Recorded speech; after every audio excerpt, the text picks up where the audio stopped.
I think it relates back to this idea of an ideal.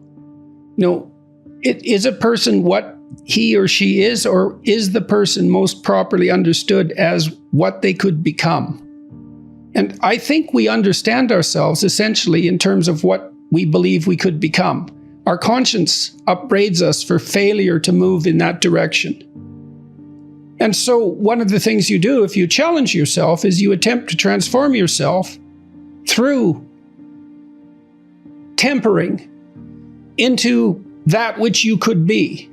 And we're always becoming. We're not static entities, and we always exist in relationship to this ideal. And so the religious pursuit is an attempt to specify the ideal and also to specify it communally.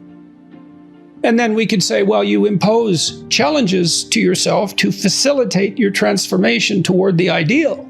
And everyone understands that. Well, of course you do that. And you ever meet someone who isn't upbraided by their conscience for not being more than they are? I don't think such a person exists. Maybe the hypothetical psychopath. So, and the gratitude, I would say, that's also, insofar as it can be manifested, that's also a decision. Because you could say, the antinatalists, the people who think consciousness is so unbearable that it should just be eradicated, they think, well, the world is so corrupt and so rife with suffering that it would be better if it didn't exist at all. And you can make a perfectly logical case for that. Dostoevsky did it all the time in his novels. So, well, you can take the opposite tack and live out that. And that's a decision. To be grateful is something to strive for. It's something to attempt to manifest, like to be truthful. And it is in spite of your suffering, because the suffering can be absolutely overwhelming. It can be unbearable. You might have been through something harder. Others have certainly been through something harder. The complaints of the modern world they can't even compare to even 50, 100 years ago. I mean, it's unbelievable what our ancestors not too far from now dealt with.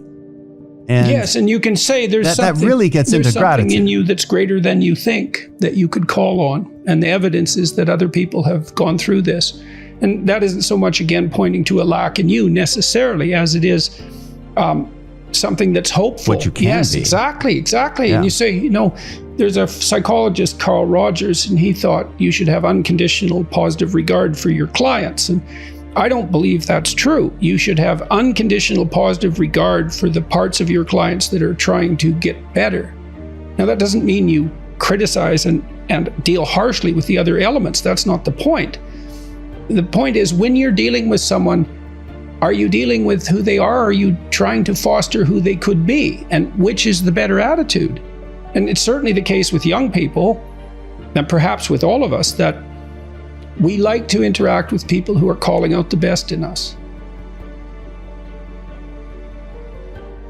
If you configure your life so that what you are genuinely doing is aiming at the highest possible good, then the things that you need to survive and to thrive on a day-to-day basis will deliver themselves to you. That's a hypothesis, and it's not some simple hypothesis, right? Because what it basically says is, if you dare to do the most difficult thing that you can conceptualize, your life will work out better than it will if you do anything else.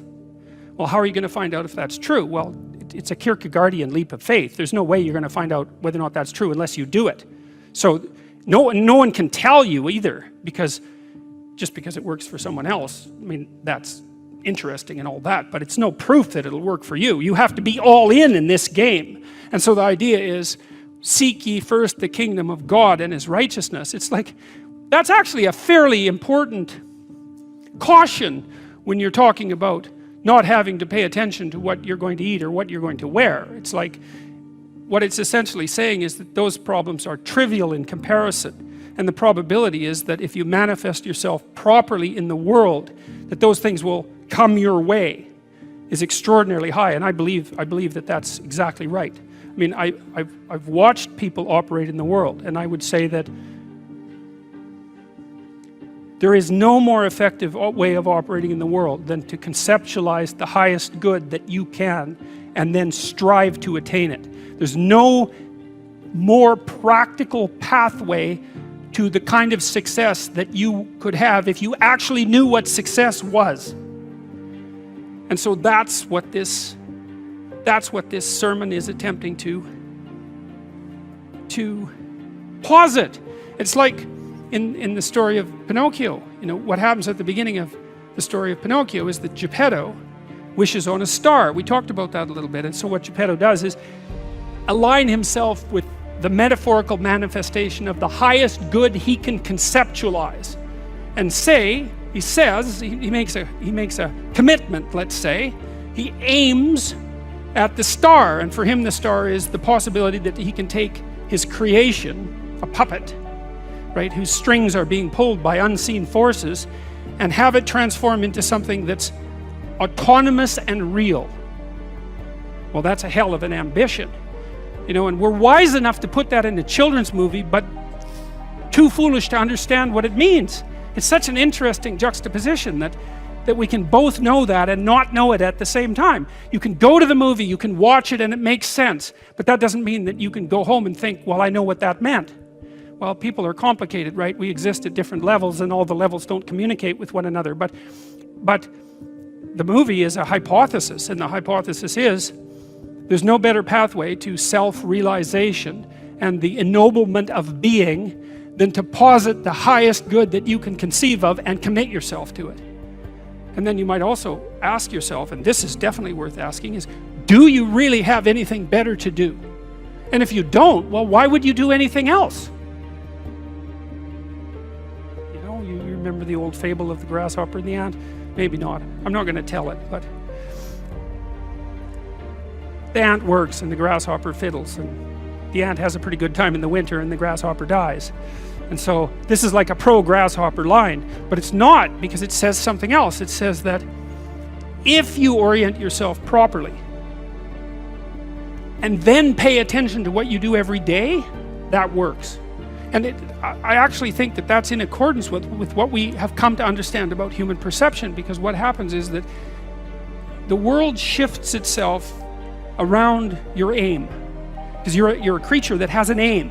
You have to have an aim in order to do something. You're an aiming creature. You look at a point and you move towards it. It's built right into you. And so you have an aim. Well, let's say your aim is the highest possible aim. Well, then, so that sets up the world around you.